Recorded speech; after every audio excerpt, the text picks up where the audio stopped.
Ule boy alienda wapi?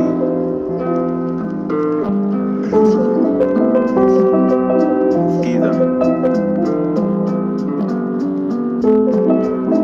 mboka doba teki makelele, kwani nani anabisha kwenda kutekla ndina vipuli sita, ananishuke anadai kudinga, nikrogeni nataka nisafishe kimaliza. Ai, situlielewa na mande, hapana, akili nimebadilisha.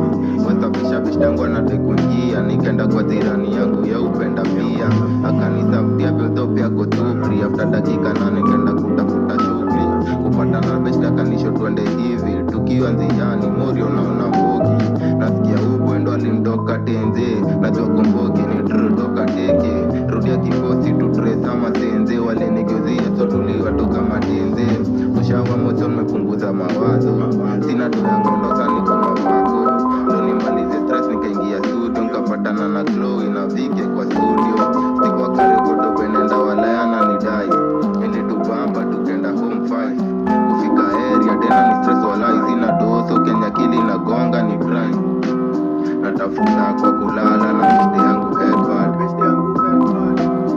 Before niende kudozi ngemshan moja wako tukadres moshi flani kwa pepa mansion kwa kuzuneza potea, ndo natoka wera so ni kumtekea, geto akifungua pole pole ingia, tukuna giza hawakutusikia, akaona njia iko wapi kwa trisha, au sisi ingia kuhipa familia, si tunataka tuile sefo sundanga mamia, wale maboy tulidress walitufuata, jutuko on si maboy waliogopa, so ikabidi wende wakataze baka, usitani ni mbogi mazi ni mambanga, walisitukiwa sin na ni sin, tena ni true toka teke, macho ni bigi tafute exit yoyote, tension imejaa juu ya zari mko inze.